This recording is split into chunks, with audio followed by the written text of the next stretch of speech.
بصیرت حاصل کرنے کے لیے اگر انسان غور و فکر کے لمحات گزارتا ہے تو عبادت سے افضل ہو جاتا ہے. اگر انسان صحیح غور و فکر کر رہا ہے تو کبھی کبھی سال ہر سال کی عبادت سے بہتر ہو جاتا ہے.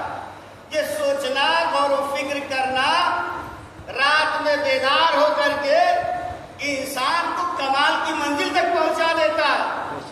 ممکن ہے کہ انسان زندگی بھر علم حاصل کیا، وہ معرفت حاصل نہیں ہوئی، وہ بصیرت حاصل نہیں ہوئی، لیکن ایک شب اس نے تدبر اور غور و فکر میں گزارا ہے اور اسے معرفت حاصل. کیا بات، سبحان اللہ، سبحان اللہ. ایک شب میں انسان منقلب ہو جاتا ہے، بدل جاتا ہے. ارے ہمارے اور آپ کے سامنے تو مجلسیں سن کے ذہن میں بیٹھا ہوا، ایک شب میں حر کو بدل دیا ہے غور و فکر.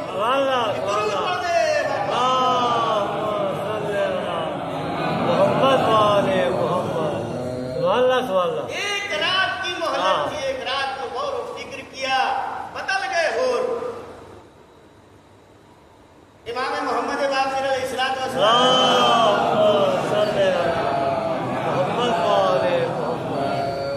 ایک روایت ہے امام جعفر صادق علیہ السلام سے کیا گیا.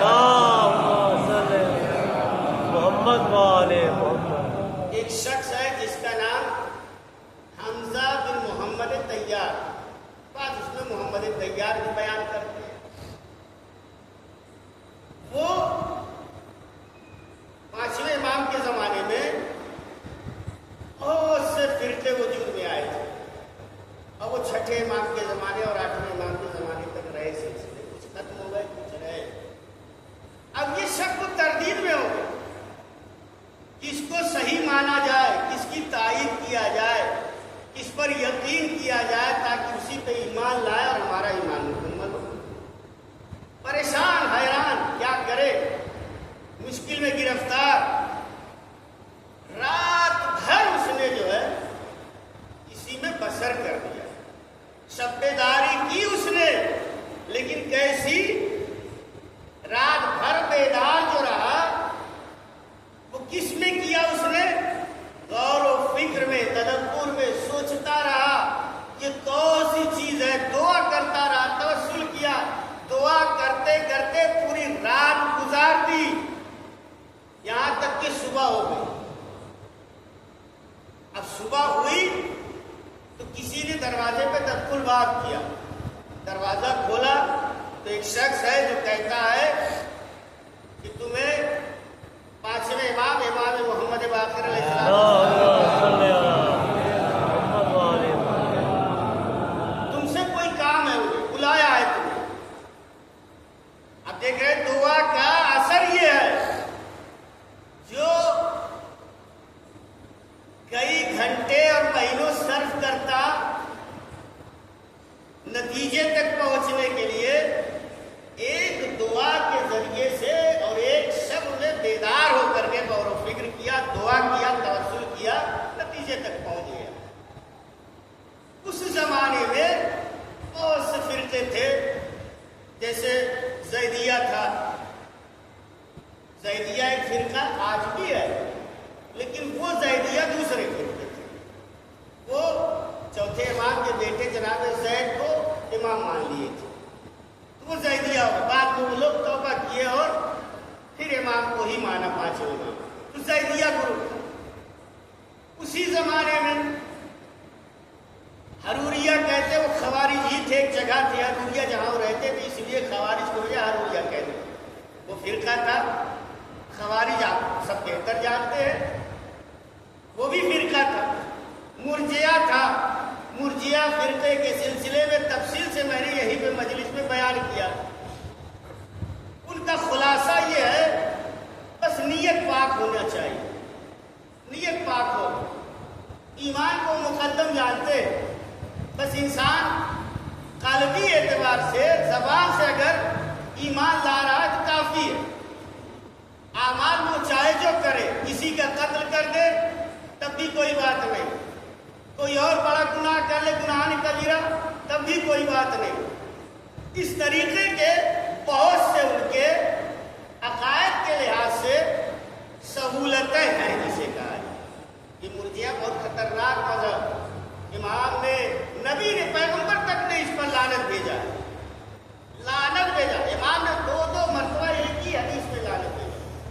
ہوشیار کیا اپنے چاہنے والوں سے کہ اس فرقے سے ہوشیار رہو، اپنے جوان کو، اپنے بچوں کو ان سے بچاؤ، اس لیے کہ بچوں کو گمراہ کر دیتے ہیں، جوانوں کو گمراہ کر دیتے ہیں۔ ان کے یہاں ایمان ہے بس، وہ بھی ایمان صرف زبان کی حد تک، عمل سے کوئی ان کا ربط نہیں ہے۔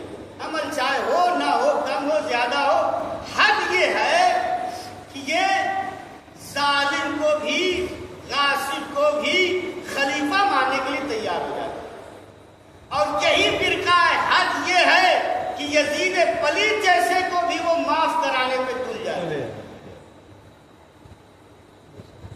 اور یہ فرقہ ایسا ہے کہ جیسا کہ ہارون رشید کہتا ہے، الارجاء دین الملوک، مرجیہ جو ہے یہ بادشاہوں اور ملوک کا دین ہے، اس لیے کہ بادشاہوں کو کھلی چھوٹ مل جاتی، وہ ظلم کر سکتے، گناہ کر سکتے ہیں، لوگوں سے کروا سکتے ہیں، ساری چھوٹ ہو جائے گی ان کے لیے۔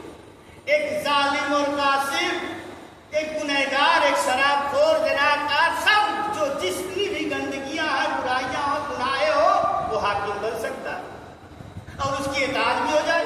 تو یہ مرجیہ اتنا خطرناک ہے۔ ہوشیار کیا امام نے اپنے چاہنے والوں سے کہ اپنے بچوں کو ان سے بچائے رکھنا۔ ان کی یہاں گناہ کبیرہ کہتے ہیں وہ خدا کا معاملہ ہے، معاف کر دے گا خدا۔ یہ الگ الگ ہر فرقے میں کما بیش اس طریقے کے عقیدے پائے جاتے ہیں مرجیہ۔ یہ اتنا خطرناک مذہب۔ تو اسی طریقے سے اور بھی مذہب تھے اور فرقے تھے، قدریہ تھا وغیرہ وغیرہ، سب کو چھوڑتے تھے۔ ایسے ماحول میں تیار، پریشان، حیران، سرگردان، کس کے پاس جائے، کہاں سے مشکل کا حل نکالے، دعا کر رہا ہے۔ یہاں تک کہ امام نے ایک اپنے نمائندے کو بھیجا، بلا کر کے لے کے آیا۔ جیسے ہی امام کی خدمت میں یہ پہنچ رہا ہے، امام کہتے ہیں لا الی المرجیہ، لا الی الزیدیہ ولیکن الینا، یعنی نہ تمہیں زیدیہ کی طرف جانا ہے، نہ مرجیہ کی طرف جانا ہے، نہ اور جو دیگر فرقے ان کی طرف جانا ہے، ان کی طرف رجوع نہیں کرنا ہے، ان کے پاس نہیں جانا ہے، بلکہ ہم اہل بیت کی طرف تمہیں رجوع کرنا ہے، ہمارے پاس تمہیں آنا ہے۔ فوراً ہی جیسے ہی امام نے کہا، تیار فوراً اشہد انک حجت اللہ، میں گواہی دیتا ہوں کہ آپ حجت خدا ہے، کوئی اور نہیں۔ ایک درود پڑھنے پر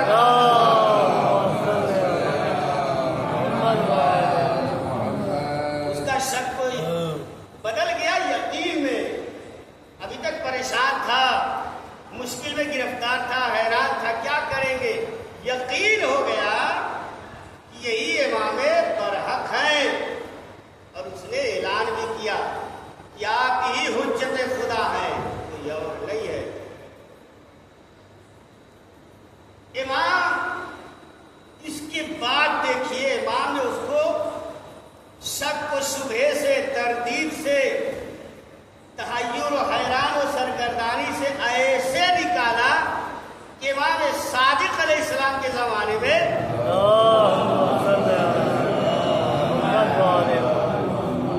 یہ ٹھیک ہے ہمارے پاس مائک ہے، لیکن ہم تو زور زور سے تبھی سے بول رہے ہیں، لیکن آپ ان کی صلوات ویسی نہیں۔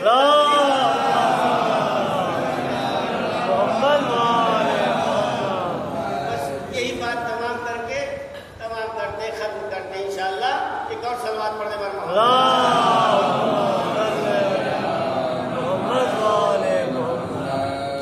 اب امام صادق علیہ السلام زمانے میں یہی شخص ہے، یہی ہے جو اب تک شک و تردید میں تھا، پریشان تھا، حیران تھا، جس کے ایمان میں تردد پایا جاتا ہے، کسے مانے، کس کی تائید کرے۔ اب شام کا رہنے والا شخص آ رہا ہے، وہ سوال کر رہا ہے مناظرے کے طور پر، امام انہی کی طرف کہہ رہے ان سے پوچھ لو۔ امام موجود ہے، لیکن در اہل بیت پر آنے کے بعد اب اس کی تربیت ایسی ہو گئی ہے کہ امام بجائے یہ کہ خود بتائے، اس کی طرف بھیج رہے ہیں آنے والے۔ اتنا کامل ہو گیا، اتنا مکمل ہو، ایسے